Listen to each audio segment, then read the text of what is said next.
जय हिंद साथियों, स्वागत है आपका self study classes Vishwamit Jain YouTube channel में। दोस्तों, आज की इस वीडियो में हम पढ़ने वाले हैं हिंदी साहित्य में आदिकाल के लगभग 100 प्रश्न, यानी कि आदिकाल का हम नामकरण पढ़ेंगे। आदिकाल की महत्वपूर्ण जितनी भी रचनाएं एग्जाम में पूछी जाती हैं वो पढ़ेंगे।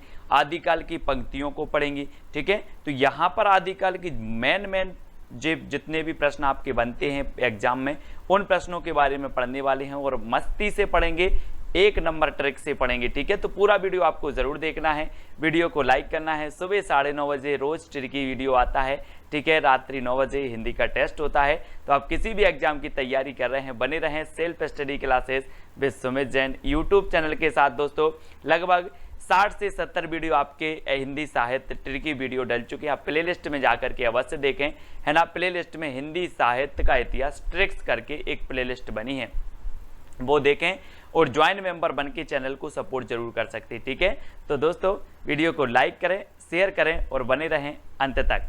आदिकाल को वीर गाथा काल नाम किसने दिया है? तो ये चीज तो सभी को पता है लगभग, तो जल्दी से अगर आपसे बन रहा है तो उत्तर आपको बता देना है कि सर आदिकाल को जो वीर गाथा काल नाम दिया है वो दिया है रामचंद्र शुक्ल ने, यानी ए नंबर आपका बिल्कुल सही हो जाएगा। और यहां पर आया है वीर और यहां पर आया है राम, है ना। तो राम कैसे पुरुष थे? बोले सर वीर पुरुष थे, है ना। कैसे थे? वीर पुरुष।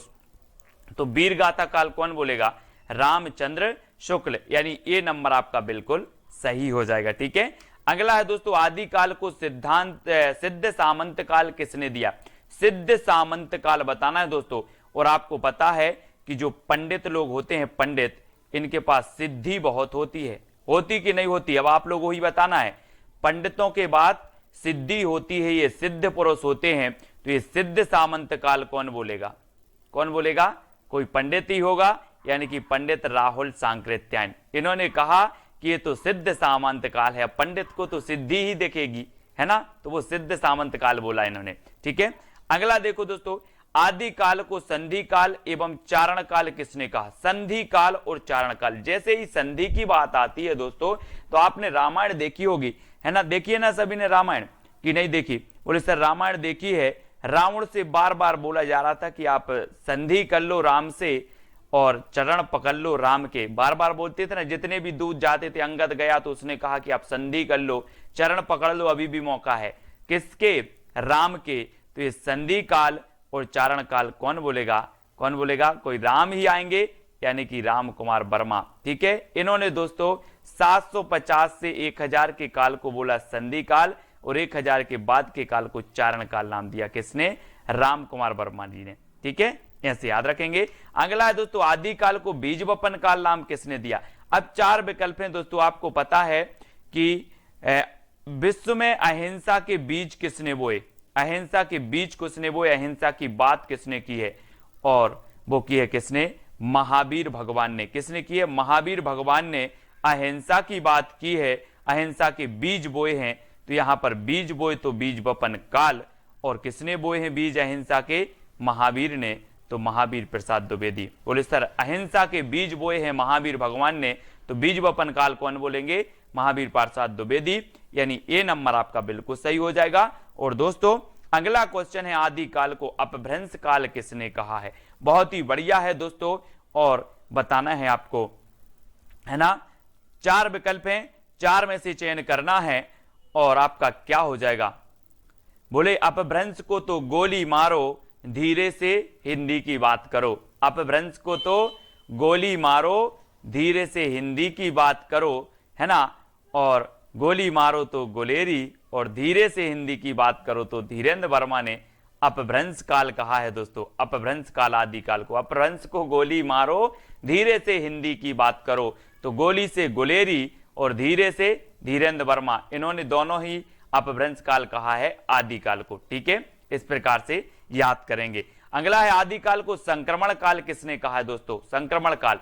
4 विकल्प हैं और आपको पता है संक्रमण का काल चल ही रहा है ना। घर वाले बोलते हैं ज्यादा हरिश्चंद्र मत बनो, खेलने कोई नहीं जाएगा, खेलने बाहर खेलने कोई नहीं जाएगा। किससे बोलते? बच्चों से घर वाले बोलते हैं कि ज्यादा हरिश्चंद्र मत बनो, कोई भी खेलने नहीं जाएगा, है ना, नहीं तो क्या हो जाएगा? संक्रमण हो जाएगा। तो खेलने नहीं जाएगा तो आपका राम खेलावन पांडे, है ना, हरिश्चंद्र मत बनो तो हरिश्चंद्र वर्मा।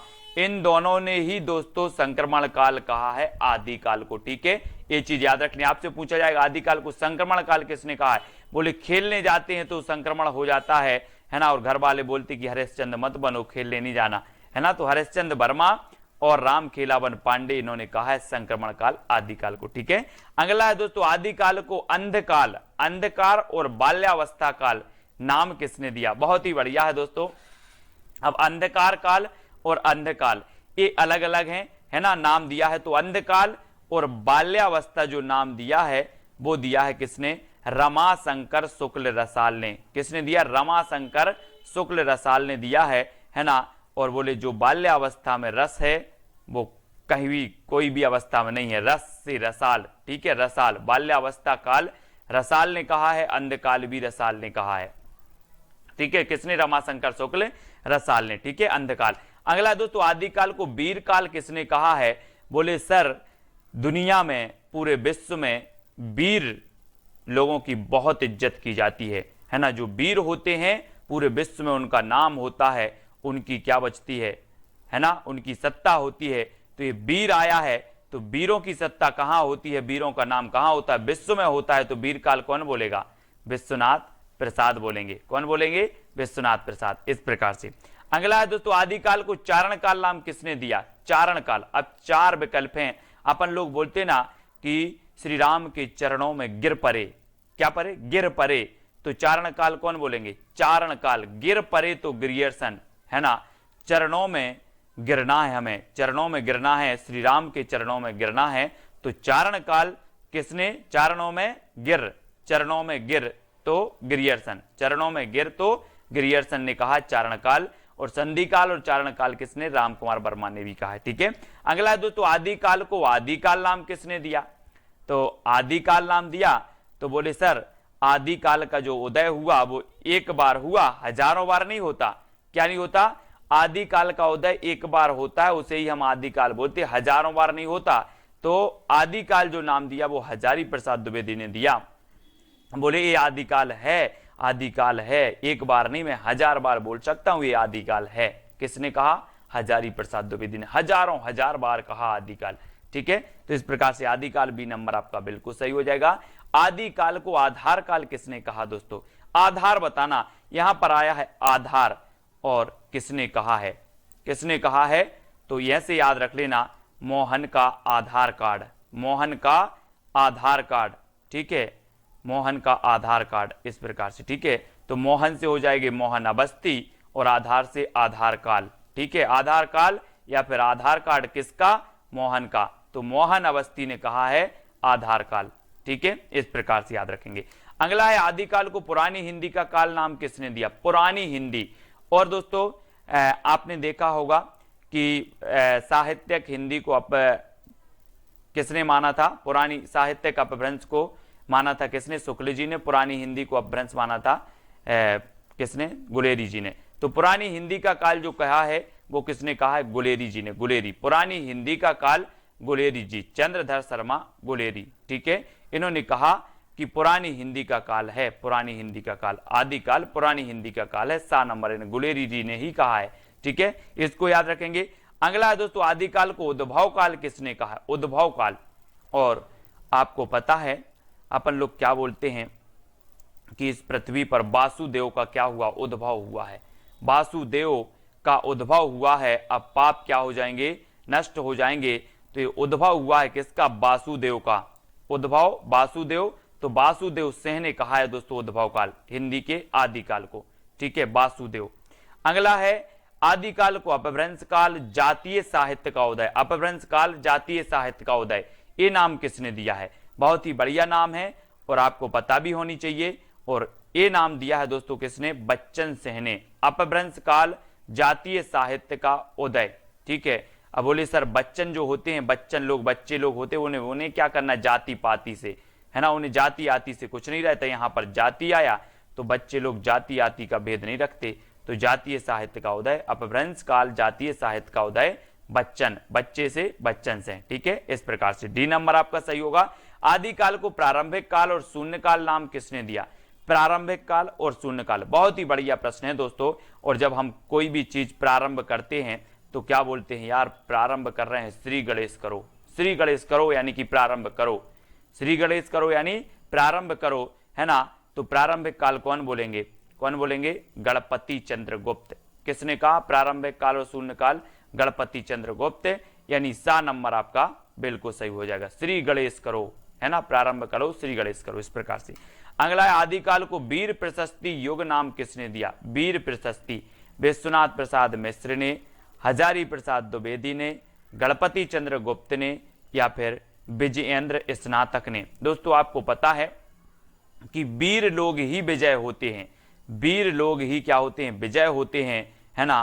तो वीर लोग क्या होते हैं, विजय होते हैं। तो वीर प्रशस्ति योग कौन बोलेगा, विजयेंद्र स्नातक, विजयेंद्र स्नातक यानी डी नंबर।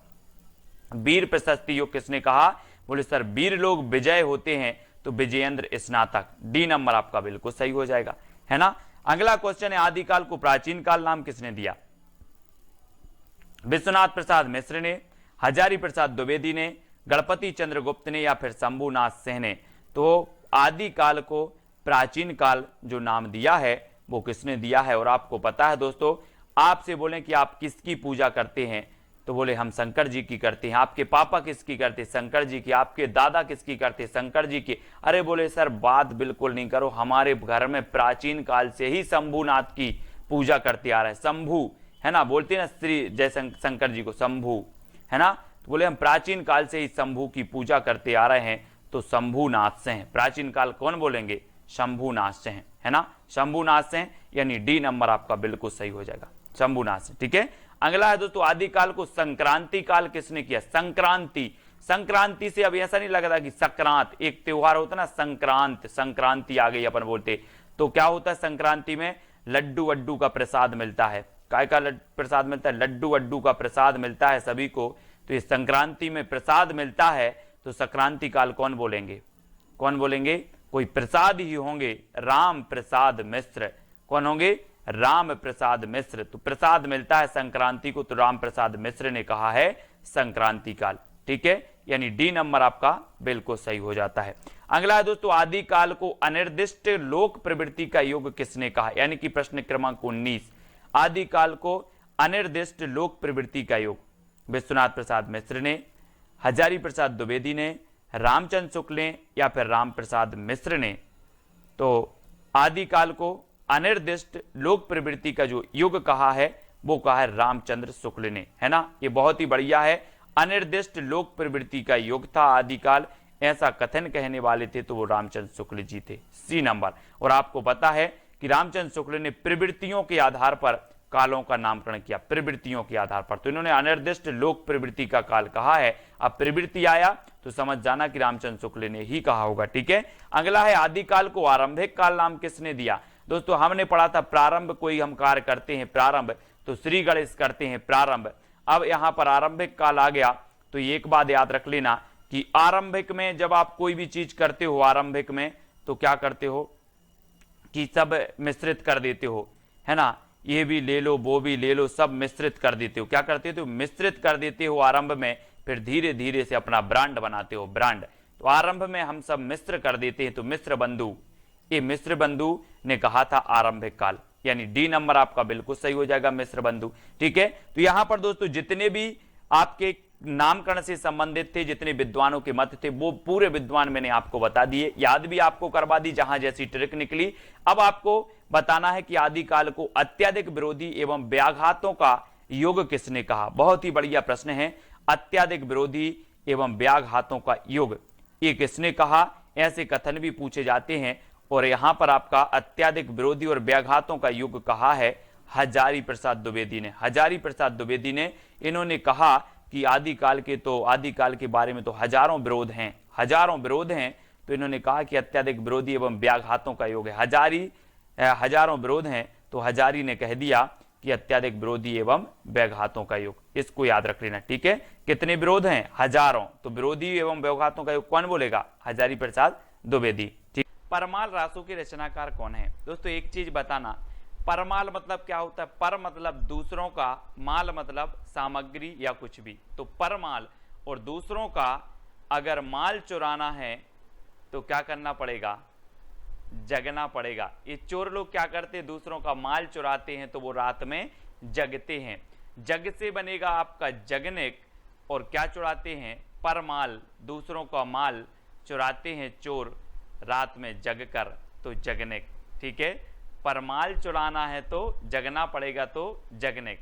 परमाल रासो जिसे कि आलाखंड कहा जाता है, और ये दोस्तों इसके जो रचयिता हैं वो कौन है, जगनिक हैं। ठीक है, सभी लोगों को वैसे पता होगा। अगला है बीसल देव रासो के रचनाकार कौन है। कई बार एग्जाम में पूछी जाती है, जब भी आदिकाल की बात आती है तो दो रचनाएं पूछी जाती है, एक तो पृथ्वीराज रासो, दूसरी बीसल देव रासो। ये दो रचनाएं पूछी जाती है हमेशा। ठीक है, तो बीसल देव रासो के आपको बताना है 2 सेकंड में। और दोस्तों आपको पता है कि बीसल देव रासो के रचनाकार कौन है, वो है नरपति नाल। नरपति, और नरपति दोस्तों कितने होते हैं, है ना, 20 नहीं होते, बोले 20 पति नहीं होते, एक पति होता है ना, 20 पति नहीं होते, 20 क्या नहीं होते, पति नहीं होते, तो नरपति, 20 नरपति नहीं होते, एक होता है। ठीक है, तो बीसल देव रासो के रचनाकार कौन होंगे, नरपति नाल। ठीक है, और ये अजमेर के शासक से संबंधित थे दोस्तों, है ना, ये जो बीसल देव रासो है, और ये गीति काव्य माना जाता है ना, इसको आपको याद रखना है।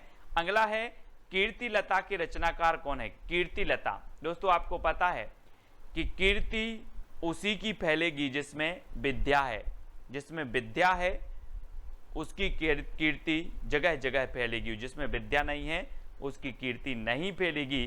तो ये जो कीर्ति फैलेगी कब फैलेगी, जब विद्या है तो विद्यापति, है ना, तो कीर्ति लता विद्यापति। ठीक है, विद्या है तो कीर्ति फैलेगी, तो कीर्तिलता विद्यापति। और दोस्तों आपको पता होगा कि विद्यापति जी की कितनी रचनाएं थी, एक तो थी इनकी कीर्ति लता, ठीक है, कीर्ति लता, और एक थी इनकी कीर्ति पताका। कौन सी थी, कीर्ति पताका, और एक थी दोस्तों इनकी पदावली। ठीक है, तो ये इनकी रचनाएं थी 3, तो पद लता पताका, पद लता पताका, ऐसे याद रखेंगे, पद लता पताका। तो ये 3 रचनाएं आपको याद रखना है, और जिसमें विद्या है उसकी कीर्ति फैलेगी, इस प्रकार से याद भी करेंगे। ठीक है, वर्ण रत्नाकर के रचनाकार कौन है दोस्तों, आपको पता है, आप वर्ण लिखते हो, वर्ण, है ना, जैसे आ अनार का, आ आम का, ये क्या कहलाते, वर्ण। तो वर्ण आप अंधेरे में पढ़ोगे कि ज्योति में पढ़ोगे, वर्ण अंधेरे में नहीं पढ़ना है, हमें ज्योति में पढ़ना है, ज्योति यानी कि उजाले में पढ़ना है, तो वर्ण हमें ज्योति में पढ़ना है, तो ज्योतिरीश्वर ठाकुर, है ना।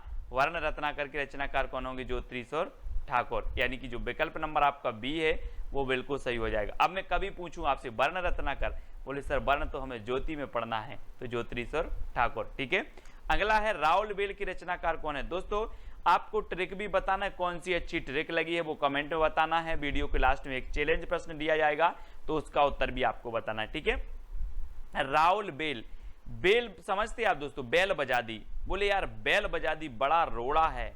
कभी कभी आप जब सोते हो, कभी कभी आप सोते ही हो और कोई बेल बजा दे तो सोने में रोड़ा बन जाती है। कौन, सोने में रोड़ा बन जाती है बेल, सोने में रोड़ा बन जाती है बेल, तो राउल बेल, और बेल बन जाती है क्या, रोड़ा, तो राउल बेल की रचनाकार कौन होंगे, रोड़ा कवि। रोड़ा कवि यानी कि यह नंबर आपका बिल्कुल सही हो जाएगा। ठीक है, आपने कभी कभी अनुभव किया होगा दोस्तों, जैसे ही आप सोए और किसी ने बेल बजा दी बाहर से, तो रोड़ा बन जाती है आपके सोने में, तो रोड़ा कवि की है राउल बेल। ठीक है, अगला है ढोला मारूरा दूहा के रचनाकार कौन है। दोस्तों आपको पता है कि ढोला से बनेगा ढोल, और ढोल वही बजा सकता है जो ढोल बजाने में कुशल है, ढोल बजाने में जो कुशल है वही ढोल बजाएगा, तो ढोला मारूरा दोहा के रचनाकार कौन होंगे, कुशल लाभ, है ना। ये देखो ढोल बजा रहे हैं क्योंकि ये क्या है, कुशल हैं ढोल बजाने में, है ना, तो ढोल से ढोला मारूरा दूहा, और ढोल वही बजाएगा जो कुशल है, तो कुशल लाभ। ठीक है, यानी कि जो सी नंबर है वो आपका बिल्कुल सही आंसर होगा। अगला है दोस्तों विजयपाल रासो के रचनाकार कौन है। 4 विकल्प हैं, और आपको पता है दोस्तों, आपने गदर फिल्म देखी होगी, गदर फिल्म देखी है, सनी देओल अकेले, और सनी देओल क्या करते हैं, विजय प्राप्त करने के लिए नल उखाड़ देते हैं। विजय प्राप्त करने के लिए क्या उखाड़ देते हैं? नल। ये देखो हाथ में, ये विजय प्राप्त करने के लिए इन्होंने नल उखाड़ दिया, तो विजय से बनेगा विजयपाल रासो, और नल उखाड़ दिया तो नल्ल सिंह भाट। नल्ल सिंह भाट, बोले नल उखाड़ दिया, है ना। विजय प्राप्त करने के लिए नल उखाड़ दिया तो नल्ल सिंह भाट की रचना है, कई बार पूछी भी गई है।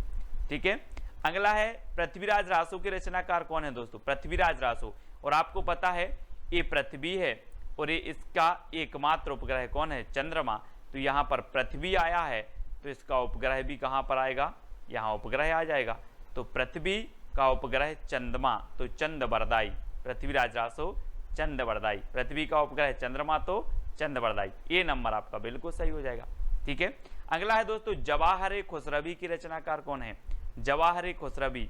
और आपको पता है कि जो जवाहर, हीरा, मोती, जवाहर ये किसके पास होंगे? गरीब के पास कि अमीर के पास? ये देखो, ये जवाहर हैं, हीरा, मोती, जवाहर, और ये जवाहर जो होंगे वो किसके पास होंगे? अमीर व्यक्ति के पास होंगे कि गरीब व्यक्ति के? तो आपने बिल्कुल सही पहचाना है कि सर अमीर के पास होंगे। तो जवाहर खुसरवी की जो रचना होगी वो किसकी होगी? अमीर खुसरो। और खुसरवी से तो खुसरो है ही, तो खुसरवी। ठीक है, अगला क्वेश्चन आपको बताना दोस्तों जय मयंक जस चंद्रिका के रचनाकार कौन है? तो 4 विकल्प हैं।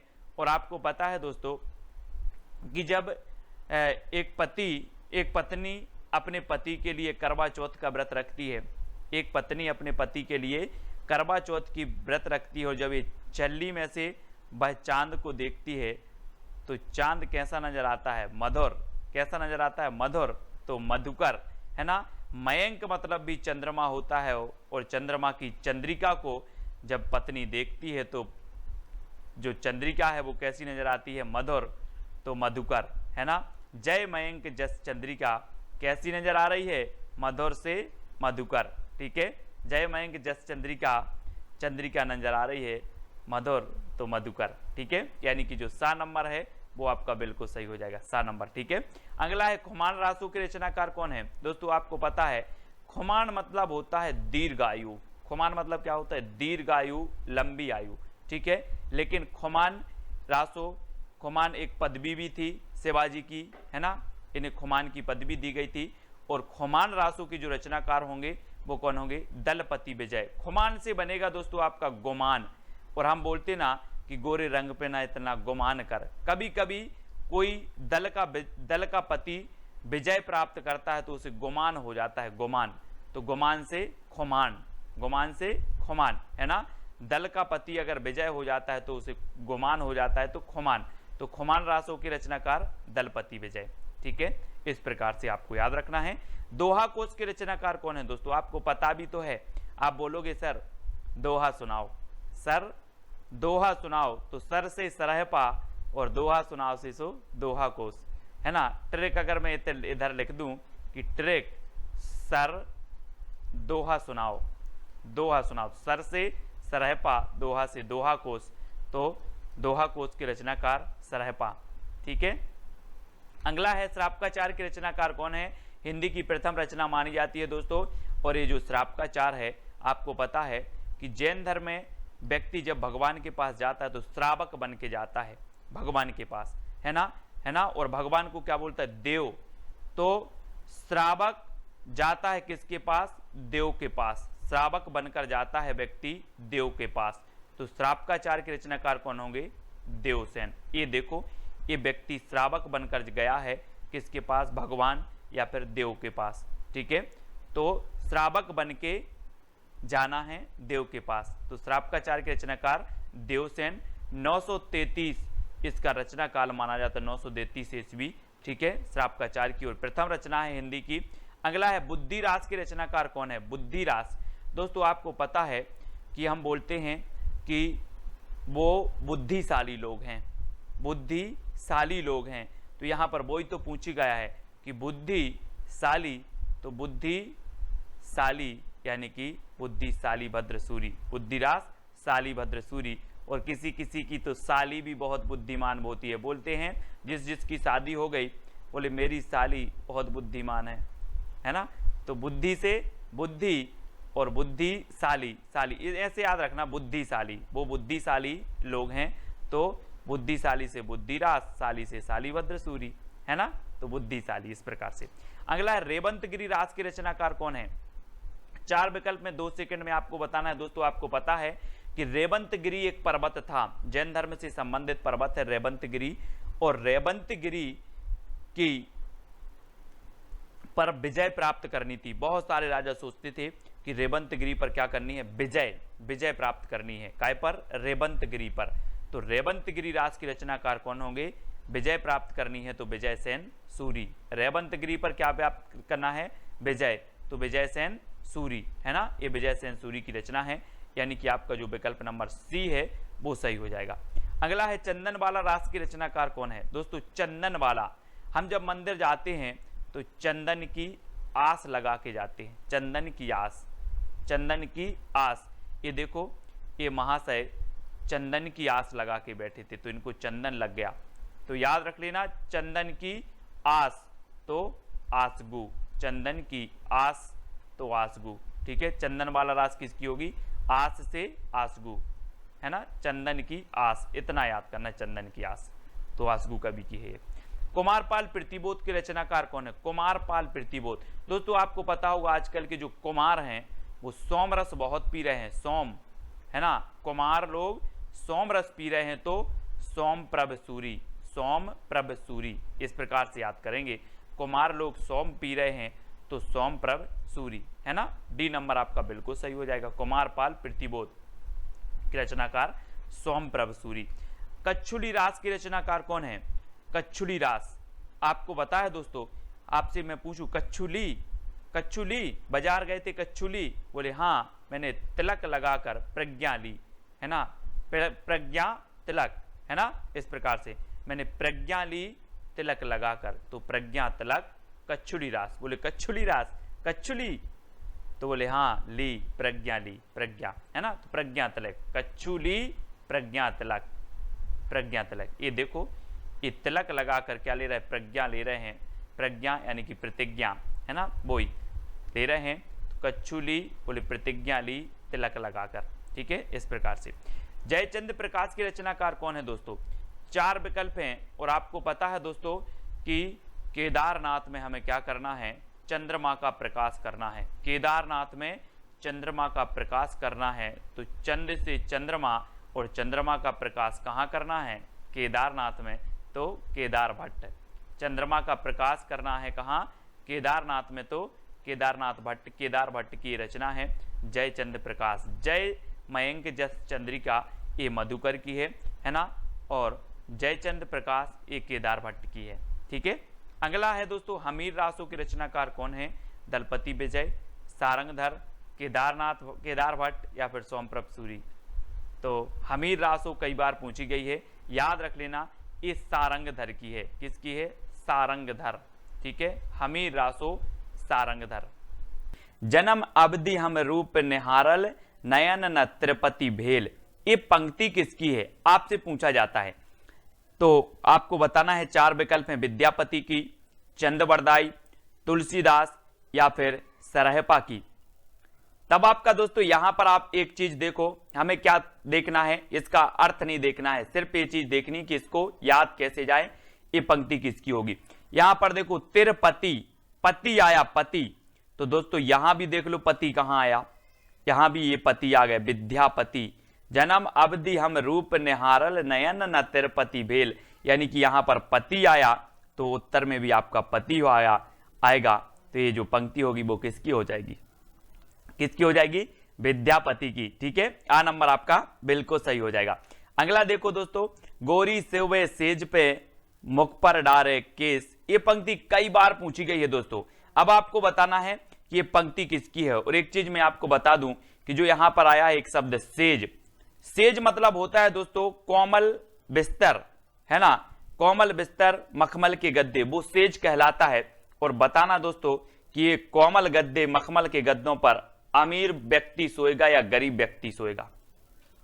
आप बताना, गरीब के पास तो नहीं होंगे मखमल के गद्दे, कोमल गद्दे, किसके पास होंगे? अमीर के पास।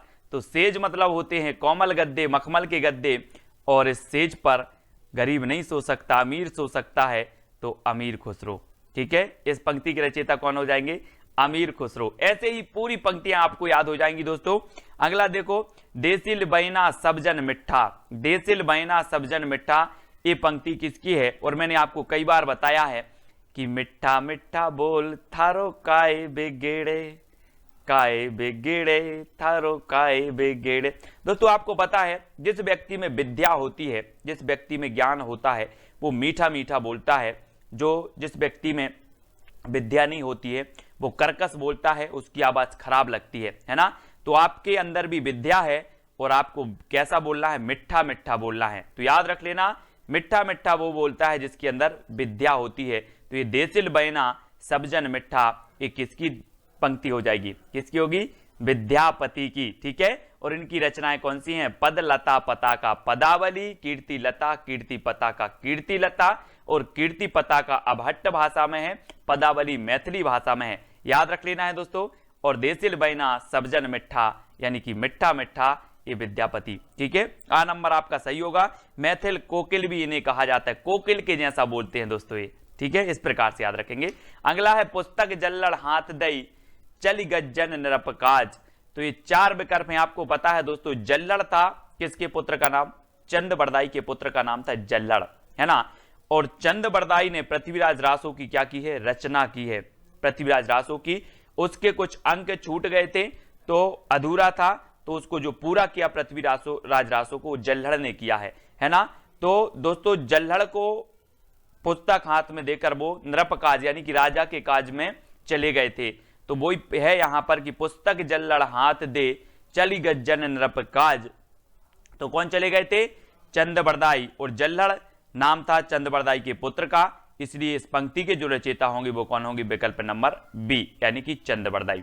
ठीक है, इसको याद रखेंगे। हिंदी के प्रथम महाकवि कहे जाते हैं चंद बरदाई। और दोस्तों अगला है, जह मन पवन न संचरई रवि सशिला है पवंस, तहि बच चित विसाम करू सरहे कहाय ओवेश। तो यहां पर देखो दोस्तों, बहुत ही अच्छे से पंक्ति पढ़ना है। और यहां पर आ रहा है सरहे कहाय, मतलब सरहे मतलब सरहपा, है ना। तो सरहे से क्या बनेगा आपका? सरहपा। तो देखो सरहपा कौन सा है? डी नंबर, है ना। जह मन पवन न संचरई रवि सशिला है पवंस, ये यहां पर आ गया आपका सरहे। और सरहे को हमने पकड़ लिया और सरहे से बनेगा सरहपा। तो ये पंक्ति किसकी हो जाएगी? किसकी होगी? सरहपा। सरहपा यानी डी नंबर आपका बिल्कुल सही हो जाएगा। ठीक है, हिंदी के प्रथम कवि माना है राहुल सांकृत्याय ने सरहपा को, है ना।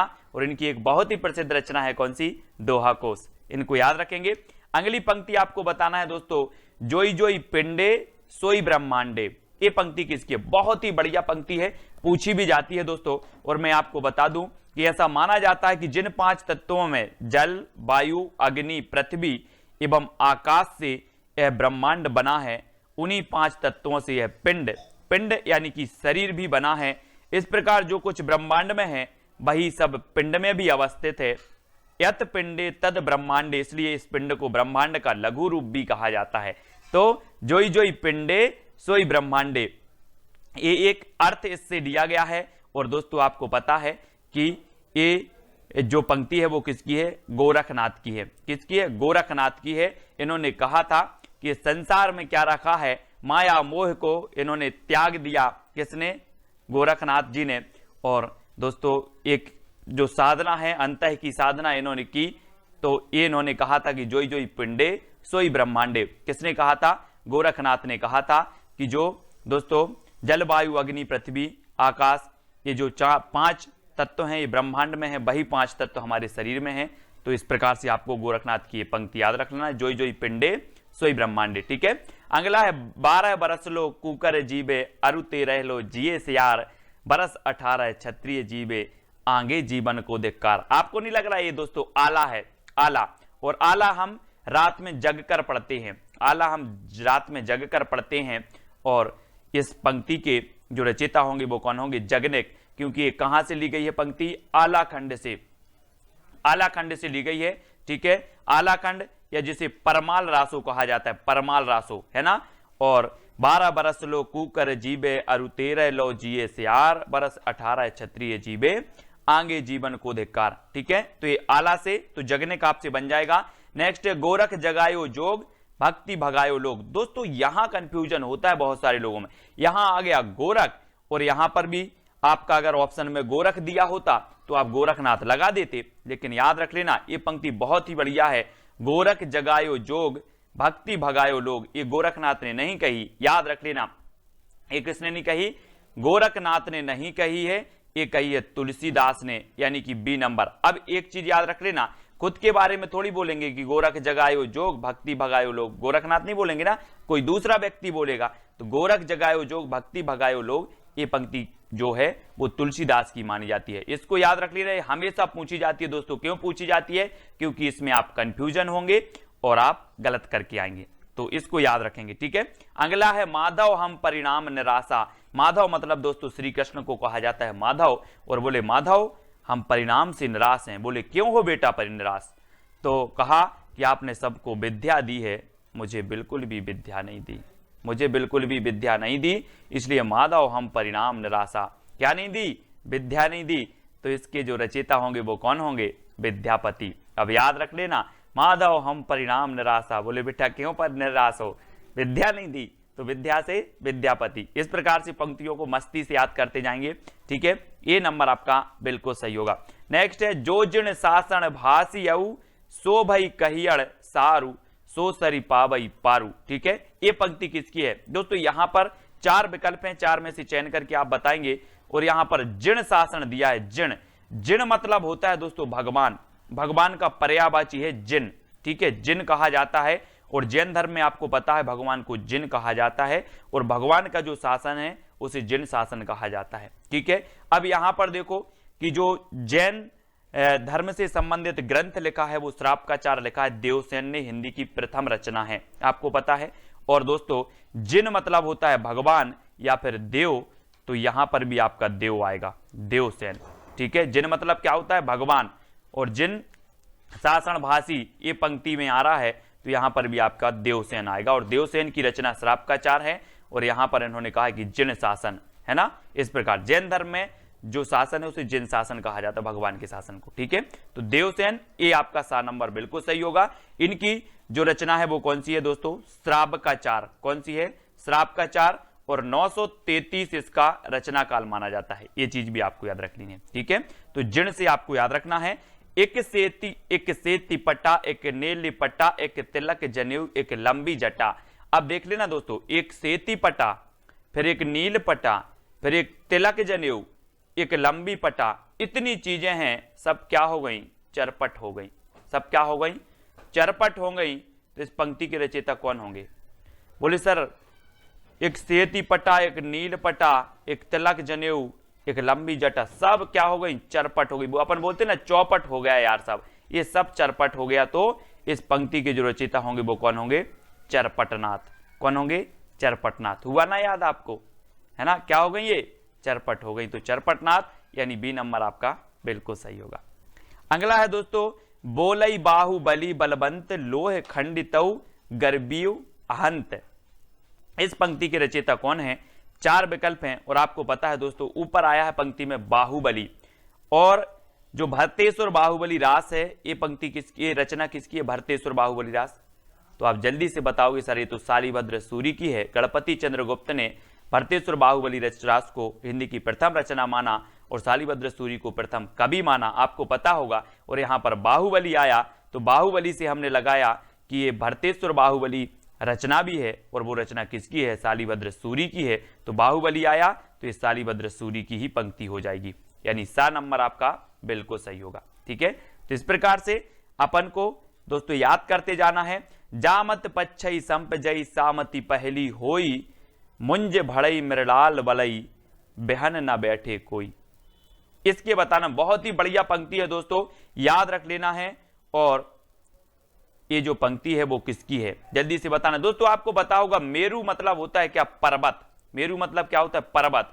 और आपने देखा होगा कि हमारे विभिन्न जो भगवान हुए हैं वो पर्वत पर तपस्या करने गए, तपस्या करने गए। अब इसका अर्थ नहीं लेना कि पंक्ति का क्या है, मैं सिर्फ याद करवा रहा हूं। ठीक है, जामति पच्छई संपजई सामति पहली हुई, ये कहां गए? पर्वत पर तपस्या करने गए दोस्तों भगवान। और इन्होंने कहा कि जो आज मैं तपस्या करने यहाँ आ गए हूं, ऐसी मति हमारी पहले हो जाती। कौन बोल रहे हैं? मेरू यानी कि पर्वत, है ना। तो इस प्रकार से याद रखेंगे। और ये मेरु तुंग की रचना है ना। ये कई बार पूछी गई, इसको याद रख लेना दोस्तों। जामति पंचई संपजई, सामति पहली होई, मुंज भड़ई मृलाल बलई, बेहन ना बैठे कोई। ठीक है, तो ये सा नंबर आपका बिल्कुल सही हो जाएगा। अगला है प्रिय पृथ्वीराज नरेश जोग, बज्जिए केस सुदेश। ये पंक्ति किसकी है दोस्तों? अब देखना यहां पर क्या आया है, 4 विकल्प में से आप चयन करके बताएंगे। और यहां आया है पृथ्वीराज। क्या आया है? पृथ्वीराज। और पृथ्वीराज रासो तो चंद्रबरदाई की रचना है कि नहीं? है। तो यहां पर पृथ्वीराज आया है और पृथ्वीराज से सीधा आप चंद्रबरदाई पर पहुंच जाओ। प्रिय पृथ्वीराज नरेश जोग, बज्जिए केस सुदेश। तो ये पंक्ति किसकी हो जाएगी? चंद्रबरदाई की। कैसे याद किया? बोले हमने पृथ्वीराज को पकड़ा शब्द को, और शब्द को पकड़ा और हमने देखा कि पृथ्वीराज रासो तो चंद्रबरदाई की रचना। ठीक है, इस प्रकार से। नेक्स्ट है बोलई कुयल अंबेयम कलिलाई कलिलाई, कांकड़ी चंचरी रूढ़ रोटई। ये पंक्ति किसकी है दोस्तों? आपको पता है कि यहां पर आया है क्या? कली। और आपको दोस्तों पता होगा कि पुष्प में क्या होती है? पुष्प की कली। आप बोलते हैं ना पुष्प की कली, और आपने कली को पकड़ लिया, कली लाई। और कली किसकी होती है? पुष्प की। तो ये पंक्ति किसकी हो जाएगी? किसकी हो जाएगी? पुष्पदंत की हो जाएगी। ठीक है, पुष्पदंत यानी सा नंबर आपका बिल्कुल सही होगा। ये अपने आप को क्या बोलते थे? अभिमान मेरु बोलते थे। कौन? अभिमान मेरु बोलते थे, पुष्पदंत। और दोस्तों बोलई कोयल अंबेयम कलिलाई, कांकड़ी चंचरियो रूढ़ रोटई, है ना। तो शब्द को थोड़ा सा पकड़ते जाना है। कली, अब आप कभी नहीं बोलोगे, एक कलिलाई आएगा जहां पर आप बोलोगे कली तो किसकी होती है? पुष्प की होती है। तो ये पुष्पदंत। ठीक है, इस प्रकार से। अब दोस्तों मेरा जोबना नबेल रा भयो है गुलाल, पंक्ति किसकी है? अब दोस्तों ऐसे ही आपको पंक्तियां याद करनी है, क्योंकि ये महत्वपूर्ण पंक्तियां हम ले रहे हैं जो एग्जाम में पूछी गई हैं। ठीक है, और मेरा जोबना नबेल रा भयो है गुलाल। अब एक चीज बताना दोस्तों कि अगर किसी अमीर व्यक्ति के पास कोई ललना होता है या किसी बच्चे का जन्म होता है, तो अमीर व्यक्ति क्या करता है? गुलाल उड़ाता है, जश्न मनाता है। और किसी गरीब के पास होता है तो पता ही नहीं चलता कि क्या हो गया। ऐसा ही ना। तो मेरा जोबना नबेलरा भयो है गुलाल उड़ाओ। क्या उड़ाओ? गुलाल। तो यहां पर आया है दोस्तों गुलाल। गुलाल उड़ा रहे हैं और ये अमीर लोग उड़ा रहे हैं, तो ये किसकी होगी? अमीर खुसरो। मेरा जोबना नबेलरा भयो है गुलाल। ठीक है, तो सा नंबर आपका यहां अमीर खुसरो बिल्कुल सही हो जाएगा, है ना, सी नंबर।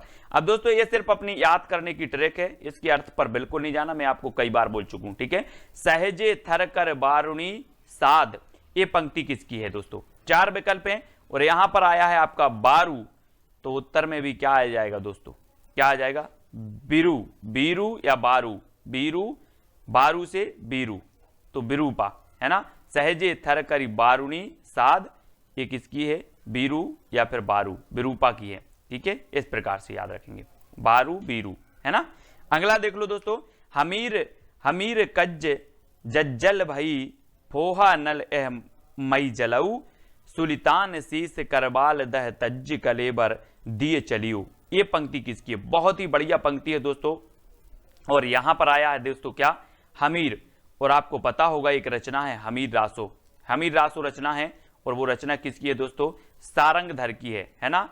सारंगधर की, और ऐसा लिखा जाता है सारंगधर, है ना। यहां पर फॉन्ट आपको नहीं मिला, तो इसलिए सारंगधर यानी कि डी नंबर आपका सही हो जाएगा, है ना। हमीर आया, शब्द को हमीर पकड़ लिया और बोले सर हमीर रासो तो सारंगधर की रचना है, तो हमीर कज्ज जज्जल भाई फोहा नल अहमत जलियू, ये पंक्ति किसकी हो जाएगी? हो जाएगी दोस्तों आपकी हमीर रासो से सारंगधर। ठीक है, सारंगधर की हो जाएगी। इस प्रकार से याद रखेंगे। ठीक है, अगला दोस्तों देख लेते हैं, चल खुसरो घर आपने रेन भई चहु देश, ये पंक्ति बताना है। और यहां पर तो सीधा सीधा आ गया खुसरो, आ गया खुसरो, तो आप डायरेक्ट लगा दोगे सर कि ये तो किसकी है? अमीर खुसरो की है।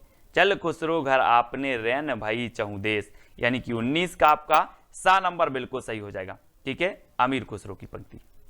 अगला है दोस्तों, 9 लख पातरी आंगे नाचे, पीछे सहज अखाड़ा, ऐसे मन जोगी खेले, तब अंतरी बसे भंडारा।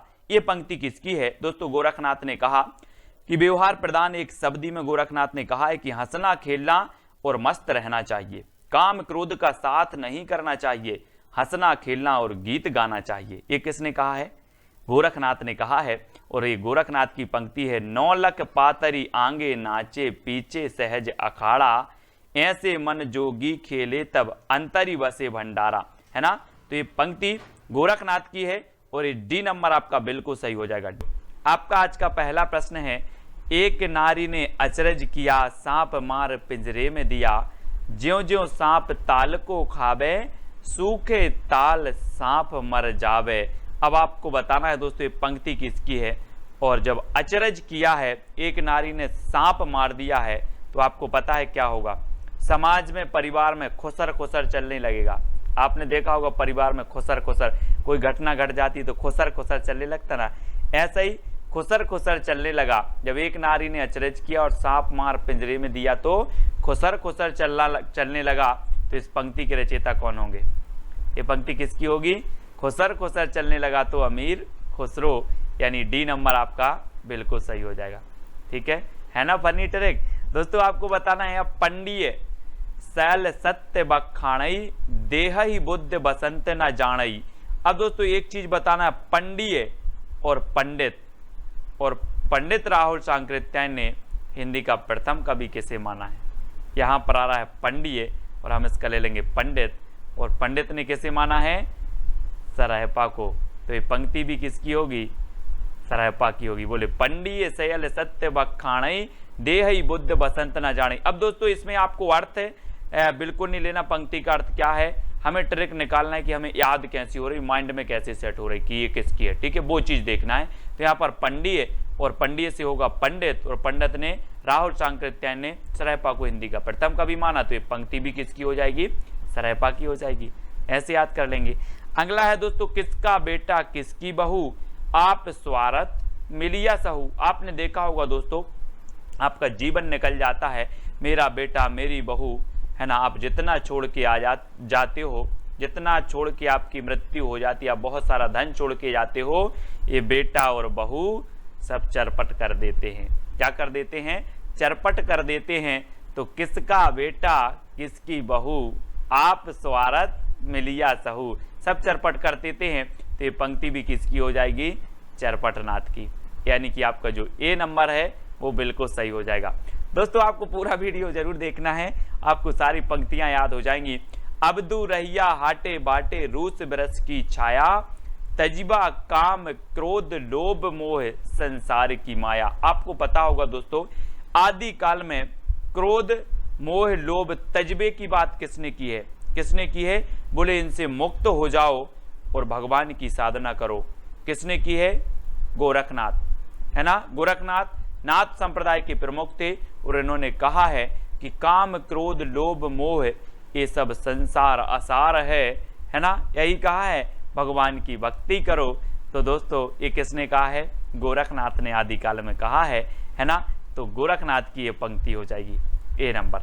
ठीक है, अगला देखते हैं दोस्तों, बाल चंद बिजावई भाषा, दुह नहीं लग गई दुज्जन हासा। ये पंक्ति किसकी होगी? दोस्तों आपको पता है कि बाल आया, यहाँ पर बाल को पकड़ लो, और बाल काल से ही हम विद्या का अर्जन करते हैं। बाल काल से क्या करते हैं? बोले सर हम बालापन से, बाल काल से ही, बाल्यावस्था से ही विद्या का अर्जन करते हैं। तो इस बाल चंद जो पंक्ति होगी ये किसकी होगी? विद्या का अर्जन करते हैं तो विद्यापति। किसकी होगी? विद्यापति। और विद्यापति को मैथिल कोकिल कहा जाता है ना। आपने इनकी देसिल वो सबजन मिठा, आपने इनकी एक पंक्ति पढ़ी होगी, मैंने आपको बताई थी, है ना। तो इसको भी याद रखेंगे। विद्यापति की 3 रचनाएं बहुत प्रसिद्ध हैं, पदावली, कीर्तिलता और कीर्तिपता का, है ना। इनको याद रखेंगे। तो बाल को बालचंद पकड़ना है, बाल। ठीक है, अगला है नाद ना बिंदु ना रवि शशि मंडल, चिए राय सहाबे मोकल। अब दोस्तों एक चीज बताना है, मैं अगर बोलूं कि ना नाद है मेरे सर पे, ना बिंदु है, ना रवि की छाया है, ना शशि की छाया है, कुछ भी नहीं है मेरे सर पर, तो सर पर नहीं है तो पंक्ति किसकी हो जाएगी? सर पर नहीं है तो सरहपा, सर पर नहीं है तो सरहपा। ना नाद है, ना बिंदु है, ना रवि है, ना शशि है, कुछ भी नहीं है मेरे सर पर, तो सरहपा। इस प्रकार से याद रखेंगे। थोड़ी सी हिंट आपको चाहिए और आपको याद हो जाएगा, यानी बा नंबर आपका बिल्कुल सही हो जाएगा। ठीक है। अब दोस्तों अगला है रावण जायऊ जई जही देही दह मोह एक शरीरू चिंता विये तई यही जड़ली कबड़ू पियाबऊ खीरू। ये पंक्ति किसकी है? यहां पर दोस्तों आपको कुछ नहीं करना है, रावण को पकड़ना है। और कहा जाता है कि जो रावण था वो बहुत सूरवीर था। कैसा था? सूरवीर था, शक्तिशाली था, है ना, सूरी था। तो दोस्तों रावण की बात हो रही हो, रावण कैसा था? सूर था, तो सूर से बनेगा सूरी। क्या बनेगा? सूरी। तो ये पंक्ति किसकी हो जाएगी? सोमप्रभ सूरी की। ठीक है। रावण कैसा था आपको पता भी होगा कि रावण को कोई जीत नहीं सकता था, है ना। और रावण का जब भेद बताया विभीषण ने, तब राम ने रावण का वध कर पाए, है ना। तो इस प्रकार से रावण क्या था? सूर था, तो सोमप्रभ सूरी की पंक्ति हो जाएगी। इस प्रकार से याद करेंगे। ठीक है। अगला है दोस्तों 9 लख पातर आगे नाचे पीछे सहज अखाड़ा ऐसे मन ले जोगी खेले तब अंतरी बसे भंडारा। अब यहां पर कुछ नहीं पकड़ना है, एक पद पकड़ना। 9 लख पातर, दोस्तों आपको पता है 9 लाख की पातर। गौर करो इस पे जरा। बोले सर 9 लाख की पातर कैसे हो सकती है? गौर किया आपने? गौर किया तो गोरखनाथ की, ये बनेगा गौर। बोले सर हमने गौर किया तो ये गोरखनाथ की पंक्ति होगी। 9 लाख पातरी, 9 लाख पातरी, गौर किया तो गोरखनाथ की पंक्ति, यानी कि आ नंबर आपका बिल्कुल सही हो जाएगा। ठीक है। हो रहा ना याद? सारी पंक्तियां याद हो जाएंगी दोस्तों। मनहु कला शशिभान कला 1600 बन्निये बाल बैस सासीत समीप अमृत रस पिन्निये। अब यहां पर देखो दोस्तों क्या आ रहा है? शशि और सासी। तो शशि मतलब क्या होता है? चंद्रमा। शशि चंद्रमा का क्या होता है? क्या होता है? अपन ऐसे ही अर्थ नहीं ले रहा है इसका कुछ भी, अपन तो याद करने की ट्रिक निकाल रहे हैं। बोले सर शशि तो चंद्रमा का पर्यायवाची, और यहाँ पर शशि आ गया, तो शशि चंद्रमा का है, तो ये पंक्ति किसकी होगी? चंद्रवरदाई। किसकी होगी? चंद्रवरदाई। मनाहू कला शशिभान कला 1600 बन्नी है। शशि आया, शशि, शशि चंद्रमा का पर्यायवाची है, तो बोले चंद्रवरदाई, यानी कि सा नंबर आपका बिल्कुल सही हो जाएगा। ठीक है। अगला है दोस्तों सदा तरइये ना बन कूले यारो सदा ना सावन होए स्वर्ग मड़ैया सब काहू को यारो सदा ना जीवे कोई। ये पंक्ति किसकी है? दोस्तों एक चीज बताना कि दूसरों के माल पर माल, यानी कि दूसरों के माल पर सदा सावन होता क्या? नहीं होता। आप एक बार सावन मना लोगे, अगर किसी का आपको माल मिल जाए, किसी की सामग्री मिल जाए, एक बार सावन मना लोगे, सदा सावन नहीं होगा। तो यारो सदा न सावन होए, किसके माल पर? परमाल पर।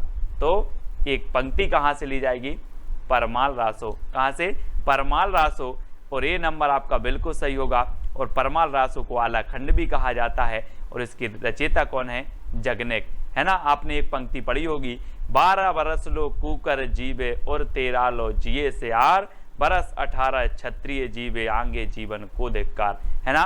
तो आपको याद रख लेना है दोस्तों कि जब तक जी रहे हैं जग में, है ना, जग में, बोले जी लो रे जग में 12 बरस लो क्षत्रिय जीवे, तो जी लो रे जग में। तो ये 12 बरस लो, ये जगनिक की पंक्ति है। और ये यारो सदा ना सावन हो, परमाल पे सदा सावन नहीं होता, तो परमाल रासो। ठीक है, इसको याद रखेंगे। अगला है ईड़ी पर कोयल कूजई पूजई युवती मड़ोर विधुर वियोगनी ध्रजई कूजई मयड़ किशोर। एक चीज बताना दोस्तों, कोयल कूजई यानी कि कोयल कूकती है। कब कूकती है? जब कोयल कूकती है तो आप समझ जाते हो कि बसंत ऋतु आ गई। समझ जाते ना। तो ये कहां से ली जाएगी? कहां से ली जाएगी? बसंत विलास से कि पृथ्वीराज रासो से? बोले सर बसंत विलास से, क्योंकि कोयल कूकने लगी है तो बसंत आ गया, है ना। यानी कि डी नंबर आपका बिल्कुल सही होगा। कोयल कूजई पूजई युवती मड़ोर, है ना। इस प्रकार से अगला है दोस्तों, पीयू चित्तौड़ न आबियू सावन पहली तीज जो बे बाट बिराहिणी खिण खिण आड़वे खीज। यहां पर चित्तौड़ को पकड़ना है दोस्तों।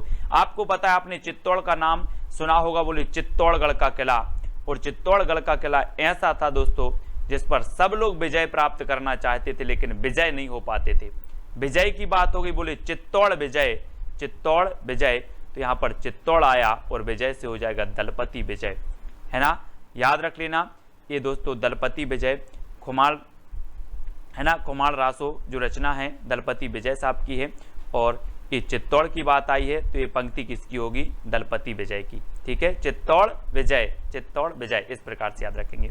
अगला है बज्जिए घोर निशान रान चौहान चहु दिसी, और यहाँ पर चौहान आ गया तो आप आंखें बंद करके किसका लगाओगे, किसका लगा दोगे, बोले सर वो तो किसकी है, बीसल देव रासो, है ना, क्योंकि पृथ्वीराज चौहान और पृथ्वीराज रासो, ये बीसल देव रासो नहीं, पृथ्वीराज रासो, और सा नंबर आपका ये चंद्रबरदाई की पंक्ति हो जाएगी, बज्जिए घोर निशान रान चौहान चहु देसी, सा नंबर। ठीक है, अगला है दोस्तों गंगा जमुना मझोरे बहर नाई ताही बुडीली मातंगी पोई आली ले पार गई। ये पंक्ति किसकी है दोस्तों, आपको पता है गंगा और जमुना दो नदियां हैं, गंगा और जमुना क्या नदियां हैं, दो से बनेगा डो, दो से बनेगा डो, तो गंगा जमुना मझोरे डो भी पा, कौन है, डो, ये देखो डो यानी दो, तो डोम्बिपा।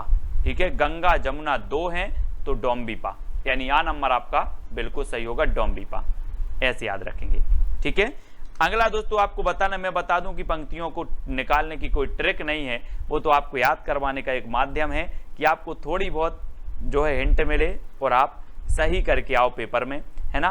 का आ तरुवर पंच बिडाल, ये पंक्ति किसकी है दोस्तों, का आ से बनेगा काया, और काया में हम क्या करते हैं, विभिन्न प्रकार के लेप लगाते हैं, कोई पाउडर लगाता है, कोई क्रीम लगाता है, लेप लगाते ना, तो काया में हम लेप लगाते हैं, तो काया से बनेगा लुईपा, लुईपा लेप यानी लुईपा, है ना, काया को लुईपा, काया को लुईपा, तो काया तरुवर पंच बिडाल, ये पंक्ति किसकी हो जाएगी, लुईपा की, और सा नंबर आपका बिल्कुल सही होगा। ठीक है, अगला देख लेते हैं दोस्तों, एकड़ा के जई मंत्रणा तंत्र।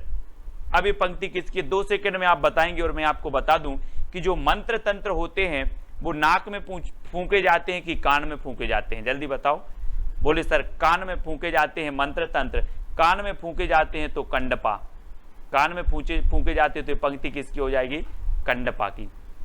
मंत्र तंत्र कहाँ फूंके जाते हैं, कान में, तो ये एकड़ा के जय मंत्रणा तंत्र, तो पंक्ति किसकी हो जाएगी, कंडपा की। ठीक है, यानी डी नंबर आपका बिल्कुल कंडपा, कान से कंडपा। ठीक है, अगला है दोस्तों पीयू संगम कऊ निछड़ी पीयू हो परोखो हो कैम्ब, ये पंक्ति बतानी है आपको, और पीयू से अपन क्या बोलते, पानी पीयू, पानी पीयू, तो दोस्तों हमें काय का, हेम, हिम का पानी पीयू, हिम, हिम मतलब जो होते भूखंड जमे, हिम का पानी पीयू, तो हिम से याद रख लेना, पानी पीयू तो हिम का, और हिम से बनेगा हेमचंद्र, हेम, और हेम मतलब भी हिम होता है, बर्फ होता है, आपको पता होगा, तो हिम का पानी पीयू, तो पीयू संगम कऊ निचड़ी पीयू हो परोखो हो कैम्ब, है ना, तो हिम का पानी पीयू, इस प्रकार से, यानी कि हेमचंद्र। अपभ्रंश के व्याकरण आचार्य हैं दोस्तों, आपको पता होगा, और सा नंबर आपका बिल्कुल सही हो जाएगा।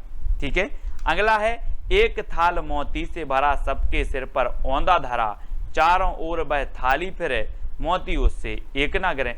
अब एक चीज बताना दोस्तों, एक थाल मोती से भरा होगा तो कहाँ होगा, गरीब के पास जो सड़क पर सोता है कि अमीर के पास, किसके पास होगा, बोले सर मोती भरा थाल तो अमीर के पास होगा, अमीर के पास होगा, तो पहली जो होगी ये किसकी हो जाएगी, अमीर खुसरो, यानी बी नंबर आपका बिल्कुल सही हो जाएगा।